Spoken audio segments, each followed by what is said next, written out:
Look, we all know the obvious reasons why not to move to Phoenix, Arizona, but I'll tell you, in the last couple of years, there's been a lot of things that have changed, especially as of right now in 2023. You're not going to want to go anywhere because some of these are new to the list that you should be aware of, and they are decision-making points if you're thinking about moving to Phoenix. Don't go anywhere. We're going to get at it right after this.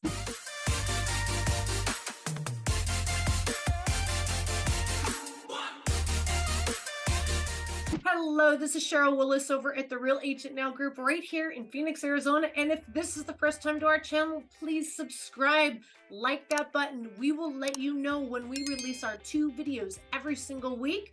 Over 150 in our library. We want to hear from you, what you're looking for, what information, if you're thinking about moving to Phoenix, Arizona, but we can't do that unless you give us a call. Shoot us a text, send us an email. Days, nights, or weekends, we got your back when moving to Phoenix, Arizona. All right, let's just get the obvious right out of the bat, the heat. Everyone knows Arizona as heat. They think it happens all year long, and depending on who you talk to, like my mom, she would tell you, it's too hot there 6 months out of the year. But you know what? For those of us that live here, don't forget your blood thins.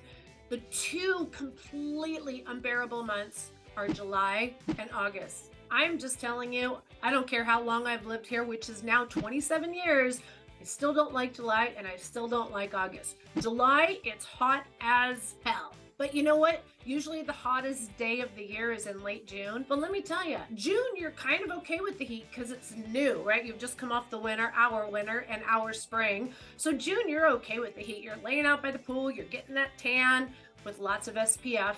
But by July, you're so done. And that's why we lose 1/3 of our population in the month of July with vacations or people going up north to their second homes.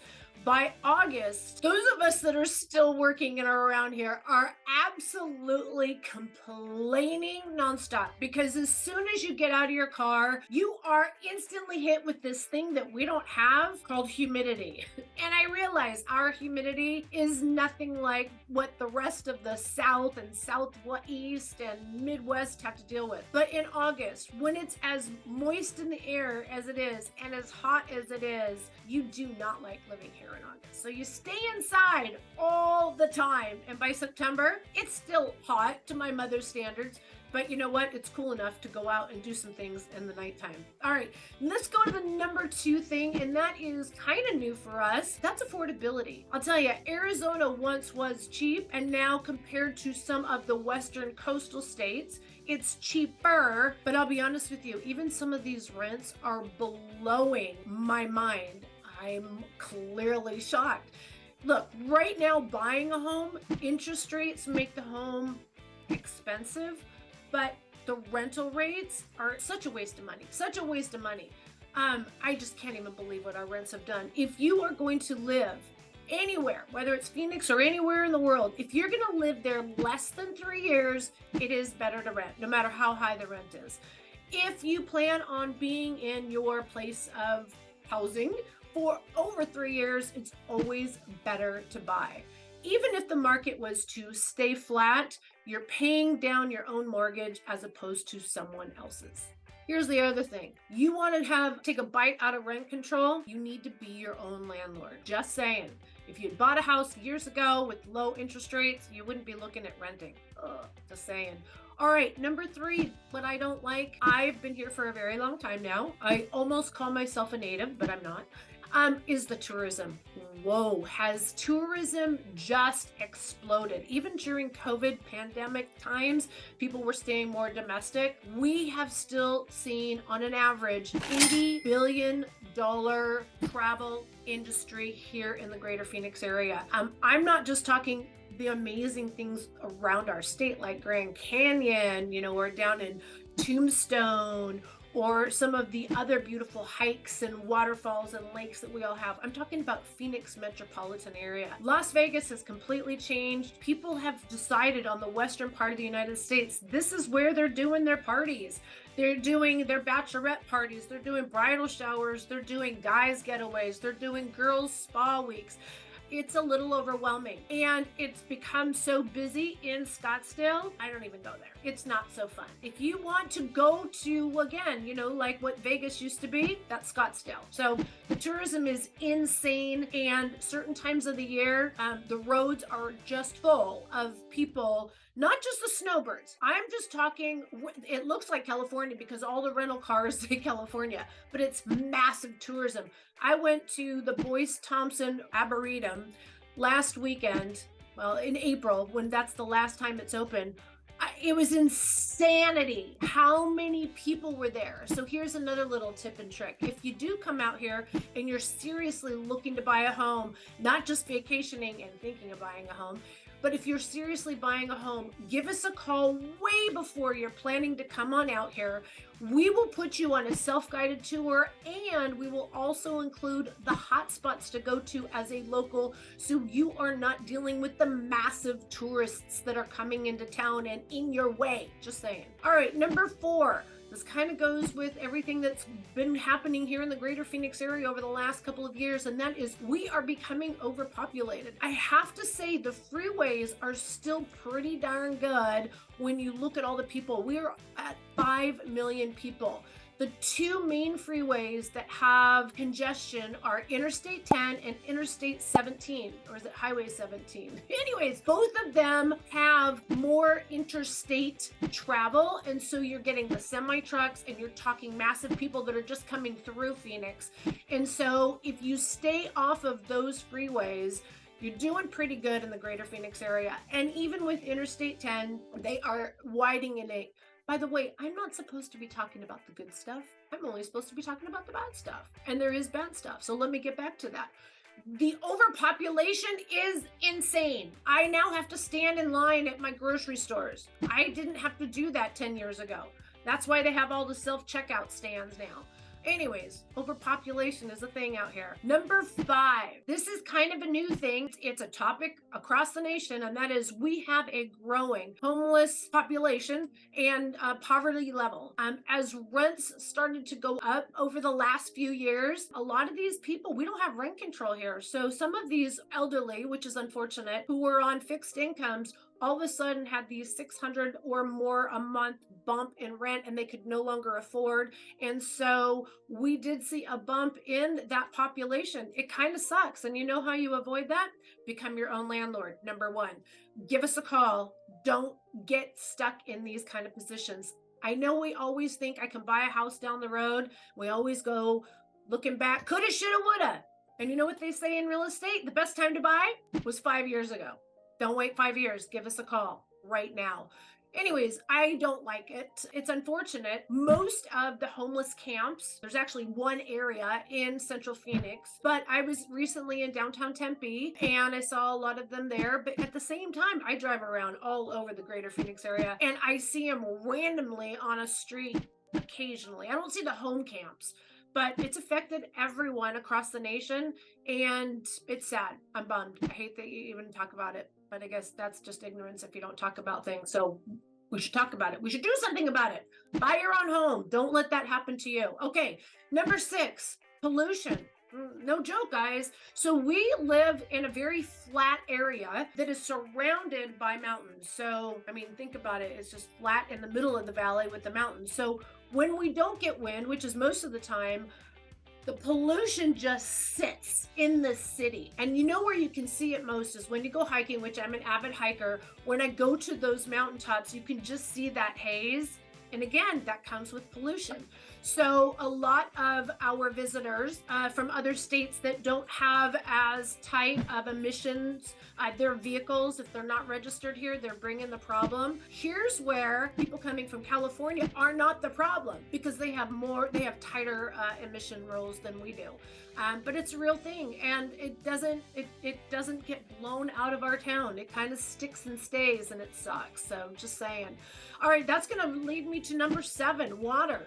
Water is a big topic here. I don't care if you're talking about the lack of water, if you're talking about the taste of our water, if you're talking about the fact that you have warm water in the summer to brush your teeth, which kind of sucks. Seriously, it's a thing, guys. Not to mention we have hard water. So your appliances last a little bit less here because you get that corrosion. You also have excessive water pressure in certain cities. Uh, So it requires additional pool maintenance, different chemicals. Who doesn't like it's like a butterfly effect. Water is a problem in the desert. It always is. So our plants are also not as pretty.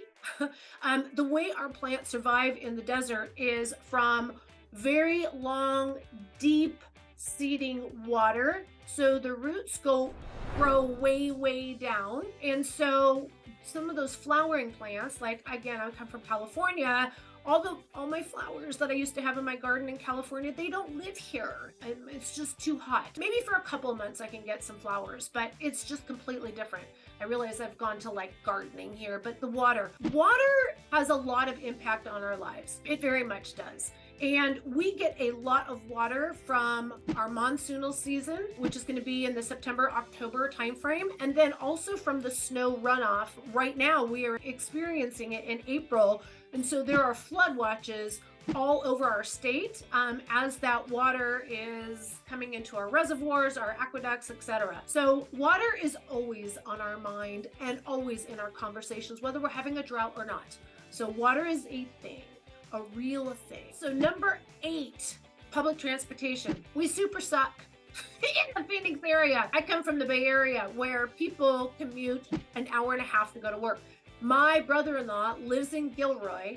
He parks his car to a park and ride, then he catches a train, then he takes a train in for an hour, which is super cool because then he can read well, now it's on a phone, but read the newspaper, bring his coffee, go through emails, get ready for work. And then he works at Lockheed. So when he gets picked up from the train, it's even a bus that goes directly to the campus. Anyways, we don't have that kind of stuff here at all. Part of the reason is because nobody drives an hour and a half to work yet. So we do have a bus system, but it's not super plentiful. If public transportation is important to you, before you come here, look at where those bus lines are. And then we also do have light rail that goes from parts of the city to pretty much Phoenix. So if you're in downtown Phoenix, you are going to get a lot of public transportation, including, of course, our Lyfts, Waymo, self-driving vehicles, Ubers that make it a whole lot easier. But boy, those are even expensive. And the airport tacked on this huge fee now too. So even, gosh, everything's expensive. That's another thing. Cost of living, inflation, it has affected everyone, but it's affected us more because we were really on the low level. So I feel like we've gone up exponentially. That didn't even make my list, but it is on my list. It is on the list. All right, public transportation. In the city of Tempe, it's super cool, if you ask me, because not only do they have bus, they also have the light rail, but they also have what they call the streetcar. And the streetcar right now in 2023 is free because it's brand new and they're trying to introduce it. We also have scooters all over in the Tempe area. So again, if public transportation is important to you, call us. We'll get you into the right areas. We'll answer your personal questions.